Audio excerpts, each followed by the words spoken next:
commencé au début 1996 par une rencontre d'un certain nombre d'associations humanitaires pour que soient exposées les deux idées suivantes. Ne restons pas chacun dans notre coin, mais essayons de se mettre ensemble pour pouvoir échanger davantage et mutualiser nos moyens. Et la deuxième idée, c'est de faire le lien entre l'insertion et l'humanitaire, en quelque sorte donner du travail ici pour aider là-bas. Alors là, ce que je peux vous présenter, c'est ces trois objets, hein, une bicyclette, une machine à coudre et un ordinateur. Eh ben, ce sont les trois activités successives qui ont été travaillées dans nos ateliers, hein, par du personnel en insertion. D'abord des bicyclettes qu'on a pu mettre à disposition, ensuite une collecte de machines à coudre, on a récupéré à peu près 1800, et maintenant du recyclage informatique, et on a choisi des matériels qui étaient les plus performants, les plus demandés, hein, pour les associations que nous aidons un petit peu partout dans le monde. Donc là, c'est deux machines à coudre. Oui. Que vous prenez à Humanis et qui vont partir au Togo. Parce qu'il y a deux filles qui sont sorties de l'apprentissage, oui, qui n'ont pas de machine. Oui. Donc 16 les aide à démarrer dans la vie. On va leur fournir deux machines là-bas au Togo. Voilà, c'est ça.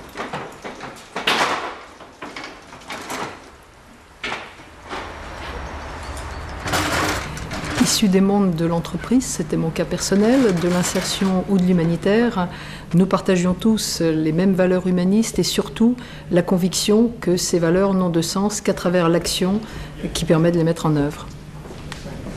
À l'origine du projet, un petit groupe d'hommes dont Thierry Page a été l'un des principaux moteurs et auquel se sont joints Jean-Louis Machuron, fondateur de Pharmaciens sans frontières, qui a également joué un rôle fondamental. Pour un certain nombre d'entre nous, Humanis est né en août 1994, au moment des événements du Rwanda, et alors que l'une d'entre nous, psychologue, était partie à Goma dans un camp de réfugiés.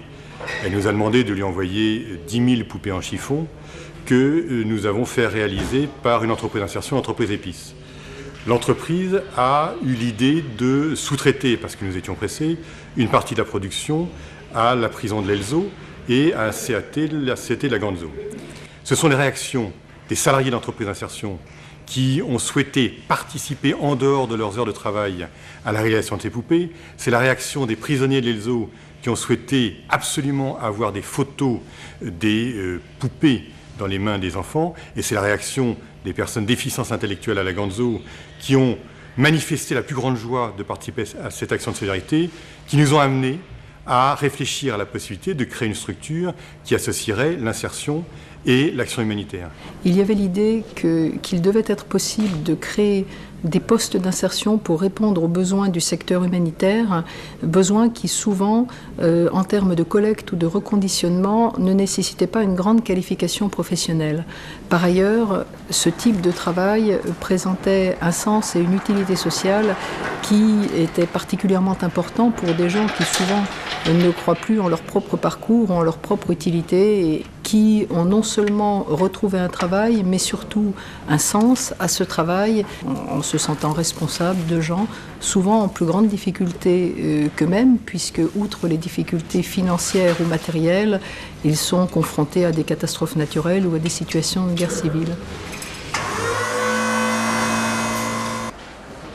Il fallait pour ça convaincre les associations humanitaires de travailler avec les structures d'insertion, ce qui n'était pas courant à l'époque.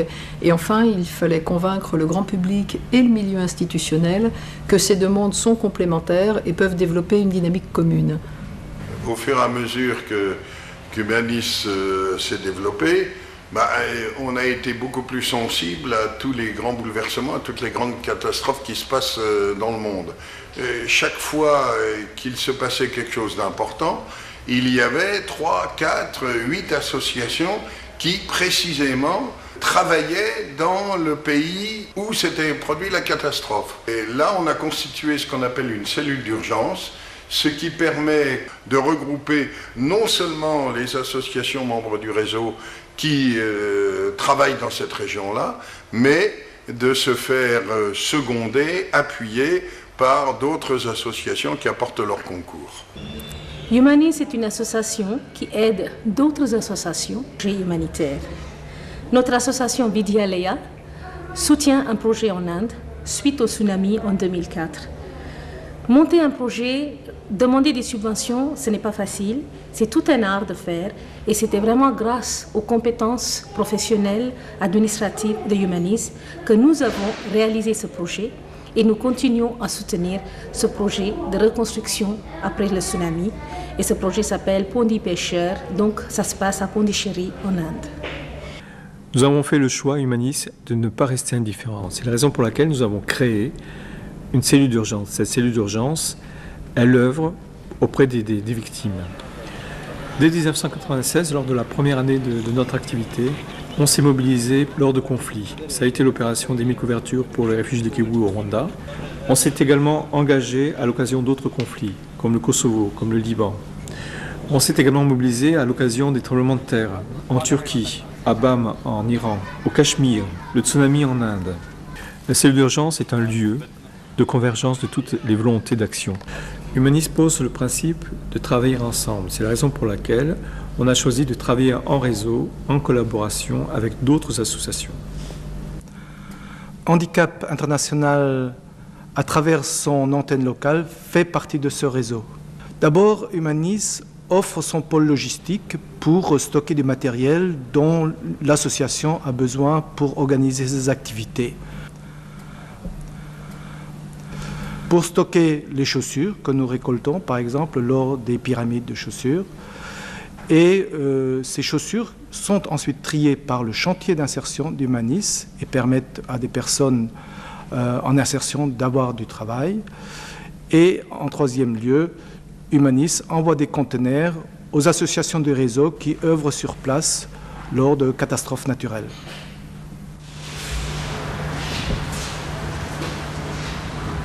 Humanis, c'est aussi l'insertion sociale et professionnelle. Ce sont 80 personnes, ce sont essentiellement des bénéficiaires du RMI, des travailleurs handicapés, d'autres situations de précarité, des personnes souvent déstructurées, à qui nous apportons un emploi, un salaire, mais également un accompagnement renforcé. Ce sont des personnes à qui nous proposons des activités professionnelles autour de la réparation d'outils informatiques, de la vente, de la logistique aussi, quelques activités de bâtiment. Le souhait pour ces personnes, c'est de développer des compétences en vue de trouver un emploi en milieu ordinaire de travail.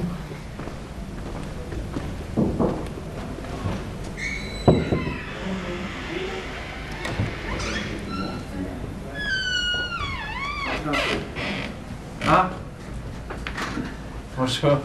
Ça va? J'ai été en formation réinsertion pendant 1 an à Humanis et j'ai suivi une formation en informatique à Humanis et en partenariat entre le service de réinsertion de Humanis et de l'Association des paralysés de France, j'ai pu trouver un travail dans l'enseignement où je suis depuis 3 ans.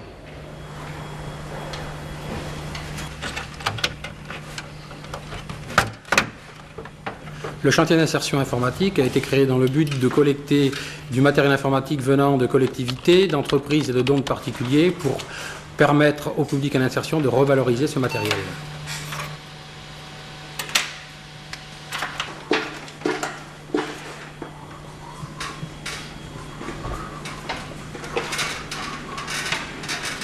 La création du magasin a eu pour but de revaloriser le travail du chantier d'insertion et permettre aux associations et à un public à faible revenu d'accéder aux nouvelles technologies. Effectivement, dans ce magasin informatique, il est possible d'acquérir du matériel à faible prix. Voilà. Oui, c'est ça, ils sont affaires. Oui, mais vous voyez, si on regarde comme ça, c'est pas cher. À 5 €. Il y a aussi la nécessité d'être connu du public et c'est le but des forums que nous organisons. Tous les 2 ans, nous organisons ce qu'on appelle un forum des associations humanitaires. À chaque fois, une 50aine d'associations se présentent. Ça a une double importance. Premièrement, de se faire connaître qu'au cours du week-end, il y a 2000 à 2000 personnes qui viennent rencontrer les associations. Et deuxièmement, ça permet aux associations de se connaître entre elles et d'échanger. Ce que j'ai trouvé chez Humanis, c'est tout d'abord un formidable collectif d'associations. Ce sont des rencontres régulières qui permettent de voir et de rencontrer d'autres professionnels de la solidarité internationale. C'est un annuaire de la solidarité et c'est une émulation entre associations pour être le plus pertinent possible dans nos actions ici localement et le plus vigilant aussi par rapport aux actions qui sont menées sur le terrain. Pour monter nos différents projets et pour trouver des partenaires, Humanis a été là avec ses compétences. Nous avons aussi pu acheminer dès l'année dernière un conteneur pour le Burkina Faso. D'une part parce que nous avons eu ici à disposition un lieu de stockage, mais aussi différents véhicules pour collecter tous les matériaux que nous avons réussi à réunir. Humanis nous a aussi permis, et ça c'est très très important, de rencontrer d'autres petites associations comme la nôtre, qui avaient elles aussi déjà du vécu sur le terrain pour échanger des expériences. Les associations qui participent à notre réseau se retrouvent au sein d'un annuaire que nous éditons chaque année. Elles sont regroupées selon leurs compétences et selon leur pays. Et depuis 10 ans, nous avons vu l'évolution, c'est-à-dire qu'au début, nous avons puis asiatique, d'Amérique du Sud, du Moyen-Orient, enfin partout. Nous touchons pratiquement le monde entier. Toutes les associations qui sont dans notre réseau envoient du matériel dans les pays étrangers. Donc nous avons alors mis en place un guide méthodologique pour cet envoi de matériel. Quelles sont les assurances à souscrire? Quelles sont la dimension d'un conteneur à envoyer? Quel type de matériel à envoyer? Les moyens de transport et toute information nécessaire à l'envoi. Tous les 2 mois, nous éditons un bulletin où se retrouve le calendrier des manifestations des associations et toutes les informations qui paraissent concernant le réseau.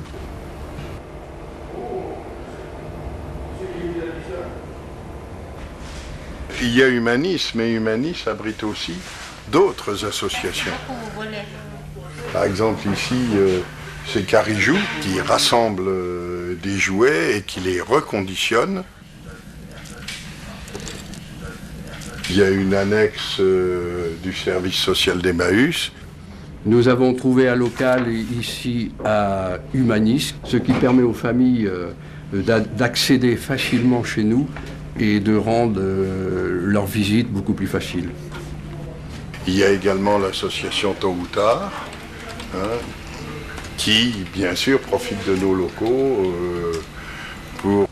Né en Alsace, qui est une région européenne, tant au point de vue de la géographie que de l'histoire, et Humanis entend être le promoteur et l'organisateur de rencontres transfrontalières. On peut dire, je crois, qu'Humanis est un chantier perpétuel où la dynamique commune et l'alchimie ont bien fonctionné. Et avec 10 ans de recul, quand je croise par hasard dans la rue un ancien salarié remis en selle, si on peut dire, et qui demande des nouvelles d'Humanis ou d'une des associations du projet, eh bien je pense qu'on peut dire en toute simplicité que c'est un pari gagné. Alors pour ça, il fallait des bonnes volontés. Nous les avons trouvées au sein des associations, au sein des collectivités, au sein des entreprises. Il fallait des valeurs communes, ça nous les avions dès le départ. Il fallait aussi de la chance, l'étoile au-dessus de la tête que porte le logo d'Humanis, et cette chance, nous l'avons aussi eue dès le démarrage, et je crois qu'elle nous a suivis tout au long du projet. Alors on a coutume de dire que la chance est presque toujours un mélange d'audace, de courage et de ténacité. Ce sont emblées au sein du milieu associatif, et c'est sans doute ce qui pour une grande part explique le développement du projet.